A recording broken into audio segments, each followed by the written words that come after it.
Você tem a farmácia como graduação, como Isso. formação.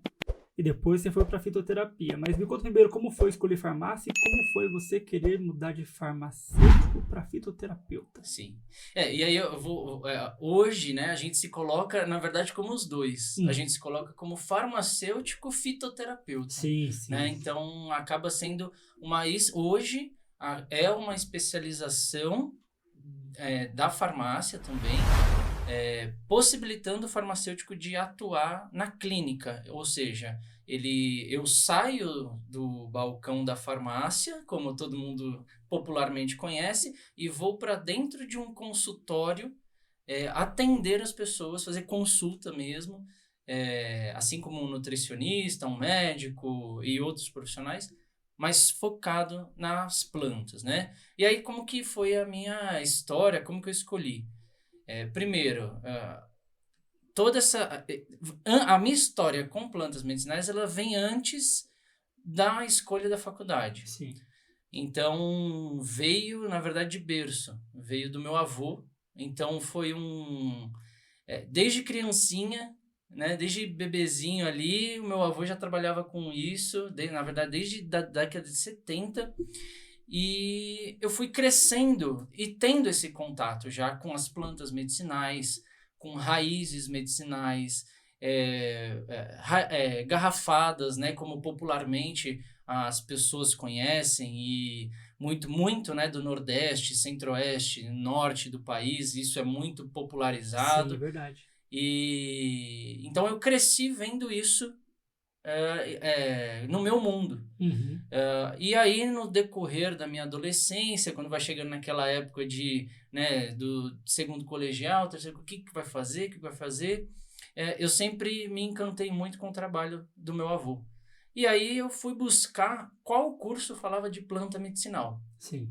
E somente a farmácia Na falava. época não tinha fitoterapia como algo muito forte, né? Então Não. não foi muito conhecido. Exato. Existia, assim, cursos livres de fitoterapia que formava terapeuta, mas nada realmente Uma oficializado, especialização como tem hoje. como tem hoje. Isso.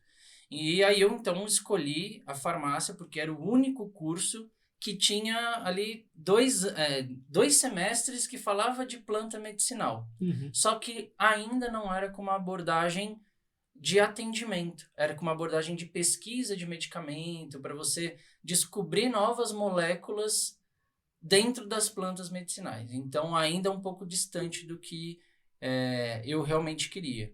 Então, o gatilho para eu ir para essa área foi o meu avô. Então, foi um trabalho dele muito bonito, por quase, né?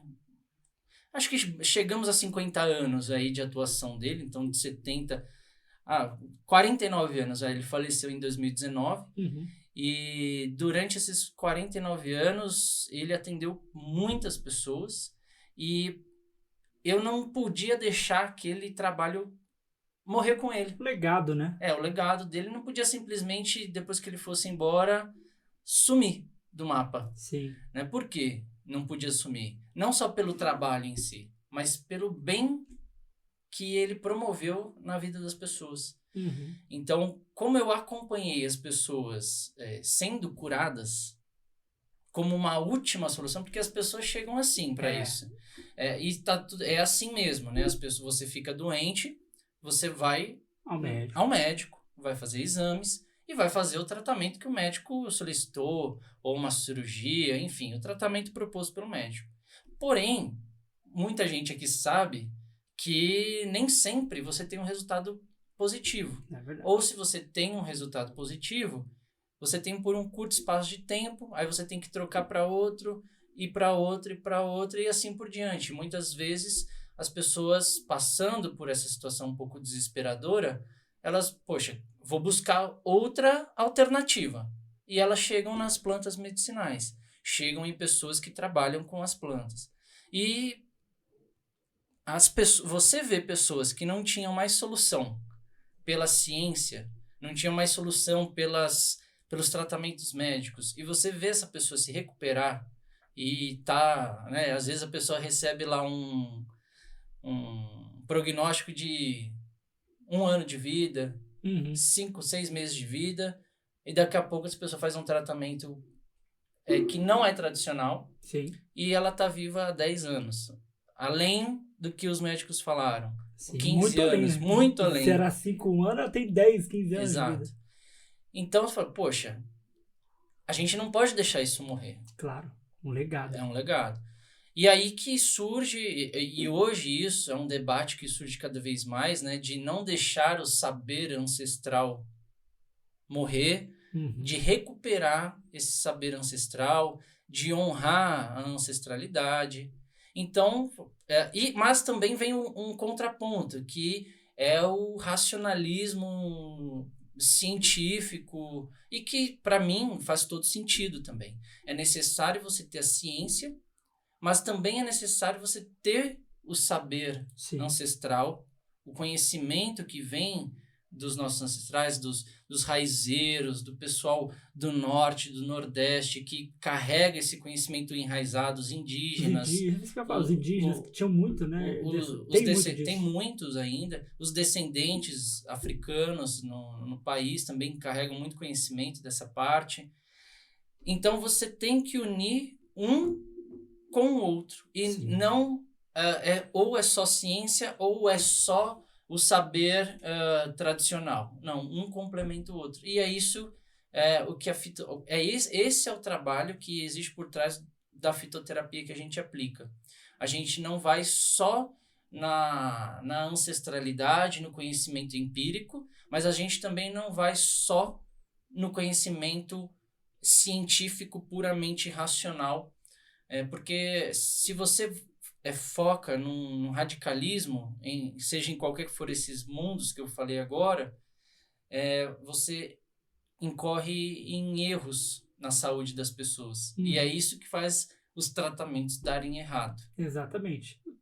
Aquilo, né? Tudo que é muito radical para um lado ou para o outro nunca é bom, porque a pessoa, quando tá no radical, ela esquece do meio termo, esquece de algum ponto que poderia também ser visto, né? E aí ela Exatamente. tá só focada naquilo e às vezes deixou passar alguma coisa que poderia caber em outro momento. Sim. E aí, só para complementar, eu tive outras experiências na minha carreira, mas em 2017 que eu falei, bom, eu vou de fato continuar o trabalho do meu avô. Comecei a trabalhar exclusivamente com ele. Uhum. Então ali foi, eu brinco que ali foi a minha residência. Sim. Assim sim. como o médico sai da faculdade e vai fazer residência com um profissional experiente para ele aprender e ter prática, eu tive esse privilégio de ter uma residência com meu avô por Sim. 2 anos. Uma masterclass você teve. Eu falo que eu sou formado, sou especialista, né, reconhecido lá pelo MEC, tudo certinho, no curso da Oswaldo Cruz, me formei na Oswaldo Cruz.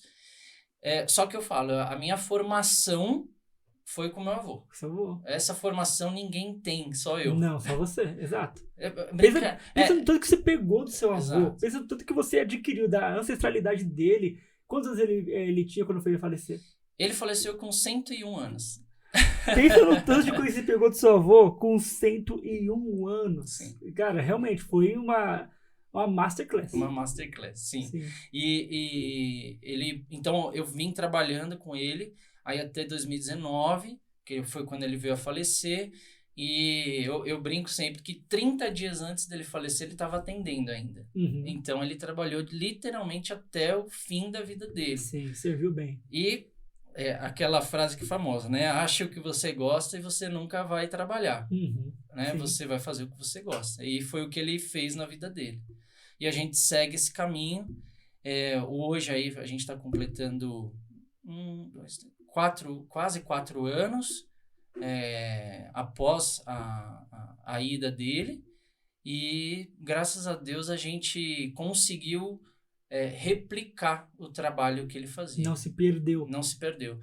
E que é toda a insegurança de quem está começando lá atrás, né? Você fala, poxa, será que eu vou conseguir fazer o que ele fazia? E até mesmo pessoas, né? Clientes, pacientes antigos, poxa, será que ele Esse tá na menino aí, esse altura. menino aí vai Será que ele conseguir? tá na altura do, Do do, mestre, do Aoki, do né? mestre. E graças a Deus, com os resultados que a gente tem com os pacientes, a gente vê que a gente conseguiu fazer um bom trabalho para dar essa continuidade e é só o começo, né? Sim, sim. Não, Vai a vida inteira.